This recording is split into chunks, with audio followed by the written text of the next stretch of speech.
Hey, what's going on, guys? XpertFusion here, and the day one of the multiplayer beta for Call of Duty Modern Warfare is done, and we are now on to day 2.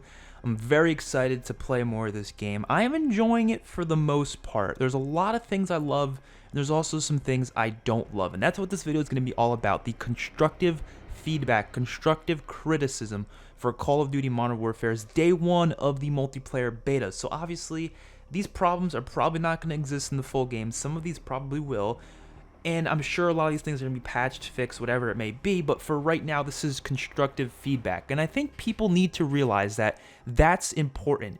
You should be constructively criticizing the game. That's what the beta's for. It's for the community to give their feedback.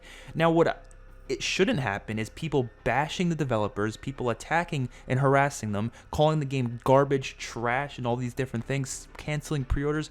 I mean, technically that's up to you if you're going to cancel the pre-order or not, but still, you shouldn't base your whole entire enjoyment on this game based off of just day 1 of the beta, and people are already doing that, and they're calling it garbage, trash, all this thing. That's not even constructive. You got to be constructive, give reasons for why you don't like it. Don't just say, oh, I missed my shots, this game is trash. Like, no.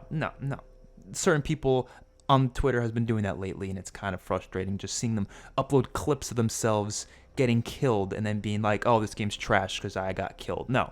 There are a list of things here. Some of them I think will definitely be fixed because the majority of the community is already complaining about it, and Infinity Ward has already said they understand this problem. But some of these things have not been mentioned by many people, so I feel like it's important for me to mention it. And some of these things I don't think will be fixed. I think this is something that's just going to stay how it is, and we have to deal with it. So let's start off with the minimap. Now, to me, I'm going to be honest with you guys. I would be okay with having no minimap. I would. Now, would I prefer the minimap being there? Yes, I would. But I wouldn't be as, rogue as some other people are about it. Like, people say they're just going to cancel the pre-order if they don't add that minimap back.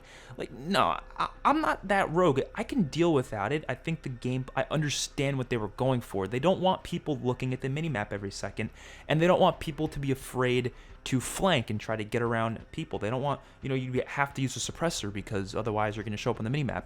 I understand that, but you have to realize what usage the minimap has for us. It's not all about the red dots. The red dots are cool in the compass. I think that's fine. I think that works.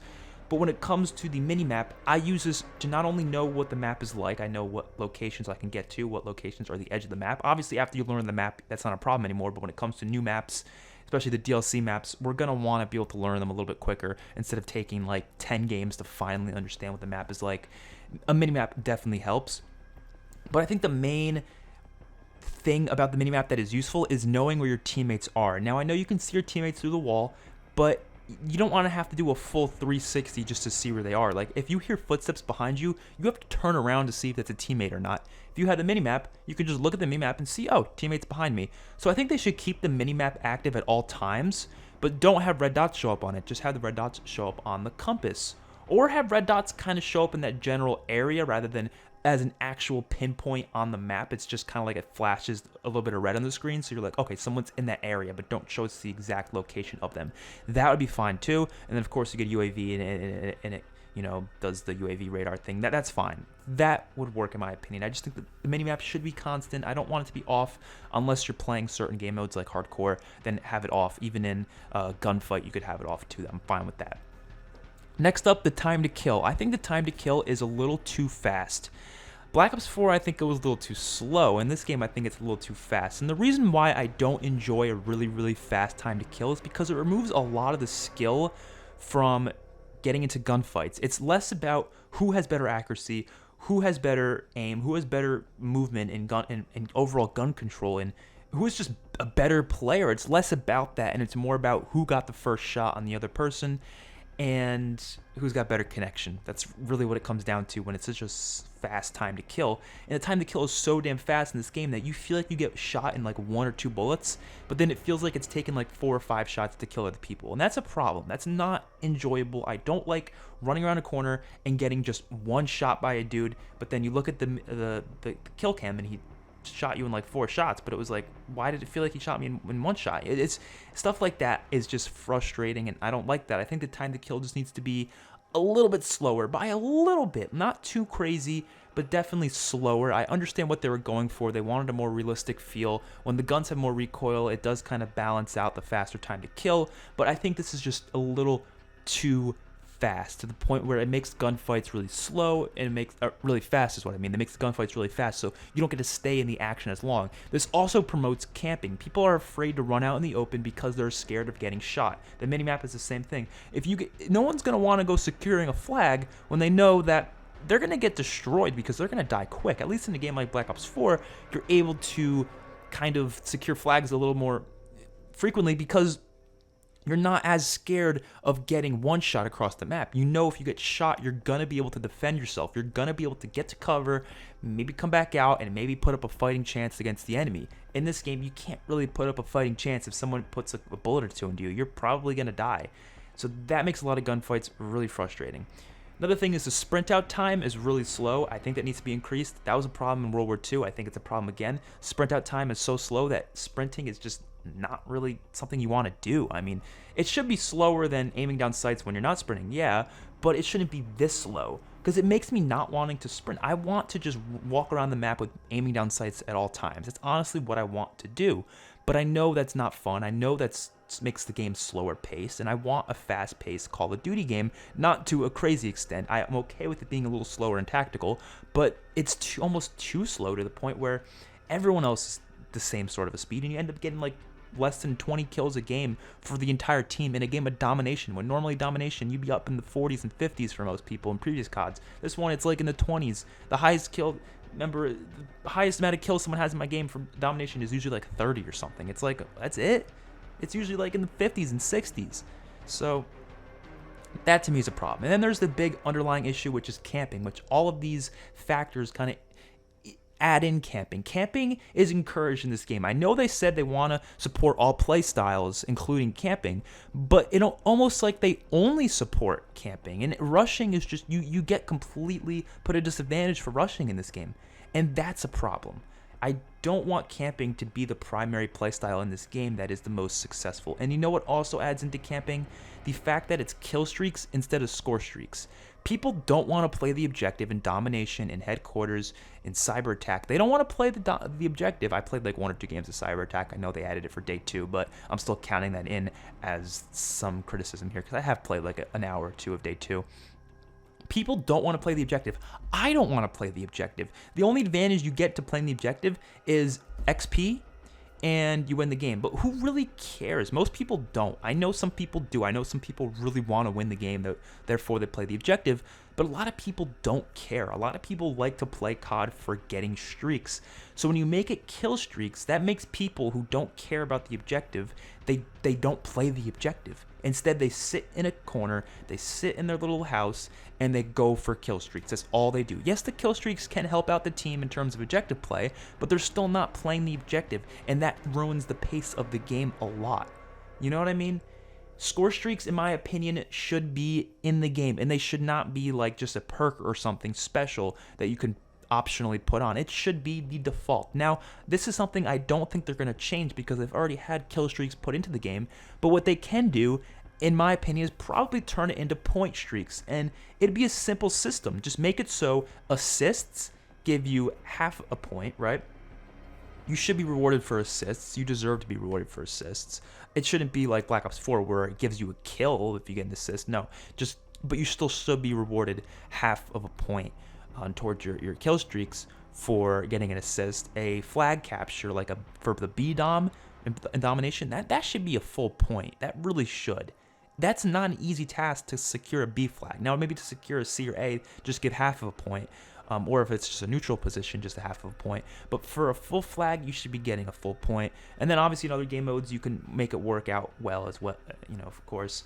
And then when it comes to getting kills with kill streaks, it frustrates me that kills with kill streaks don't have any impact on your actual progression unless you use the perk. But yet again, I don't want to be forced to use a perk just for simple features like that to exist. Now, I understand they shouldn't be giving you kills, full-on kills towards your kill streaks for kill streak kills because that makes it too easy to go up in the ranks of kill streaks. But you can give us less. That's why score streaks are better, because you can give us 15 score, 25 score, something like that, less score, so it's more fair. Well, give us a quarter of a point, or give us a half of a point, or for every 4 kills you earn with a kill streak, then you give us a full point, something like that. They can do that. I know these people are smart. They've made a pretty good game already. I think they can do something like that. I think they can work that out. Personally, I think they can. This is another thing I don't think they're going to change, but personally, I think pick 10, the pick 10 system, it should be there. We shouldn't have create a class in the way that we have it, because I don't want to be forced to use a secondary. I don't want to be forced to use one of each perk. I don't want to be forced to use a lethal and a tactical. They're going for that more classic Call of Duty create a class. I do like the gunsmith. That's awesome. But I don't want to be forced to use those specific items. Maybe if I don't want to, I should be able to, let's say, remove my secondary and get an extra attachment, or remove my lethal and get an extra attachment on my primary. Something like the Ghost create a class system would be fine as well. Just giving us options to remove certain items to get more perks, get more attachments, because not only would that stop grenade spam, because less people will be using lethals and tacticals, it also gives people more options. I still think the streaks should be attached to the classes as well. They're not. I don't think they ever will be. But I do think that does make create a class a lot more enjoyable. Another thing regarding streaks, a lot of these complaints are regarding the streak system. They need a buff. They're not very good.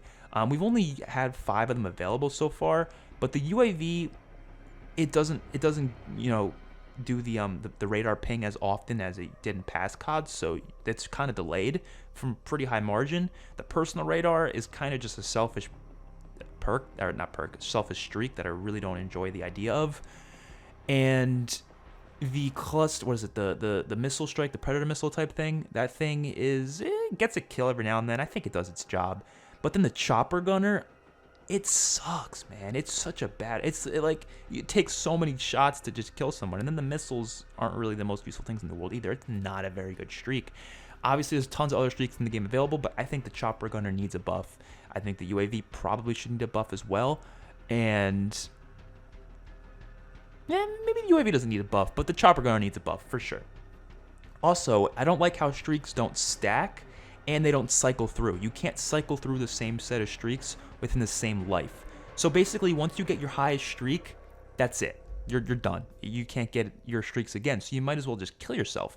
I don't see I don't understand the thought process behind making this a feature, because it just makes it so people don't want to go on higher streaks. They want to get their streaks and then just end it there, and then they have to restart all over again. It's just not fun. And the fact that they don't stack annoys me too, because sometimes you can't use chopper gunner because there's already one available, or there's too many already up in the sky, and you want to save it, then you earn another one, and then you're like, oh shit, the other one I had just completely disappeared. That's not fun. They should stack, and they should cycle through. You should be able to earn them again. Even if what if you just want to run, UAV, counter UAV, and advanced UAV, and you want to cycle through them? You can't do that like you could in most other Call of Duty games. And then the scoreboard. I have a big problem with the scoreboard right now. It should show kills and deaths for every game mode. Now, I understand why maybe they don't want to show deaths for certain modes, but right now it's kind of messed up. Team Deathmatch, it doesn't show kill or deaths, but in Domination it shows deaths. It's like, wait, what? Like, Team Deathmatch is the one mode where it definitely should show deaths, because that actually matters to the objective. Domination, I understand if maybe they don't want to show it, but they still should. I still think kills and deaths should be showed in every scoreboard no matter what.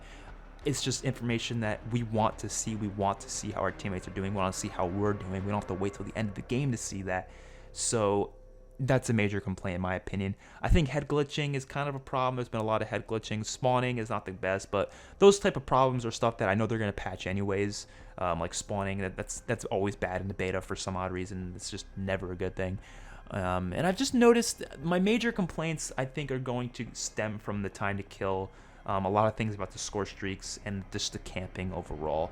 Or not the score streaks, but the kill streaks and the problem I have with them. The fact that they should be score streaks. Or at least point streaks to an extent.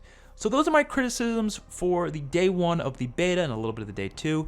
I'm probably going to do another one of these after this full weekend is up, and then maybe I'll do another one after the second weekend, because there's going to be a lot more to talk about. I think the gun balance is pretty good. I haven't had a problem with that. I think the maps, people have been complaining about the maps. I think we just don't know them enough yet. I think they're fine maps, though. They play just fine. I think the game modes are alright. I think they just need to give us more options, more playlist options. They need to give us more weapons to play around with, and then maybe we can learn more about stuff. I think the deployable shield, people are complaining about that. I think that thing's just fine. I have no problem with that thing. And yeah, everything else, so I have a problem with that I named in this video. So hopefully you guys enjoyed. Please send this to Infinity Ward, send this to any Infinity Ward devs, just let them know what's good, because these are things that I think need to be changed for the full game in October. Hopefully you guys enjoyed the video. Let's see you guys in the next one. Peace out.